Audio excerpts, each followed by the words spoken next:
राष्ट्रसंत तुकडोजी महाराजांच्या विचारातून त्यांच्या भजनातून 16 ऑगस्टला 42ला ही क्रांती झाली।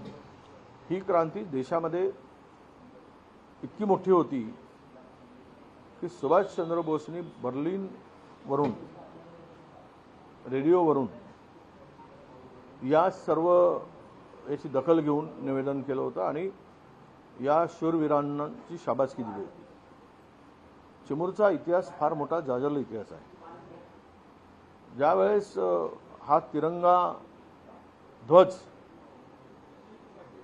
पहिल्यांदा भारतामध्ये इंग्रज राजवटीमध्ये कुठे फडकला असेल तर तो चिमूरमध्ये फडकला आणि त्या चिमूरमध्ये स्वातंत्र्याचा ध्वज चिमूरमध्ये फडकला आणि चिमूर स्वतंत्र झाला असं घोषित केलं याच दिवशी।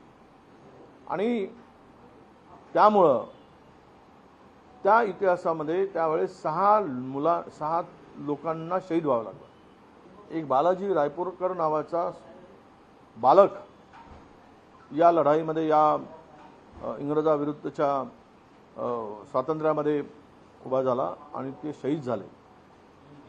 ती माती रक्तानी शहीदांच्या रक्ताने रंगलेली माती आहे, म्हणून त्या मातीला दर 16 ऑगस्टला आम्ही वंदन करायसाठी जातो। ज्या स्मारकावर वंदन करत असताना त्या हुतात्म्याची आठवण आणि देशाचा ज्वाज्वल्य इतिहास स्वातंत्र्याचा हा उभा राहावा, त्याची आठवण राहावी, हा त्यामागचा उद्देश आहे।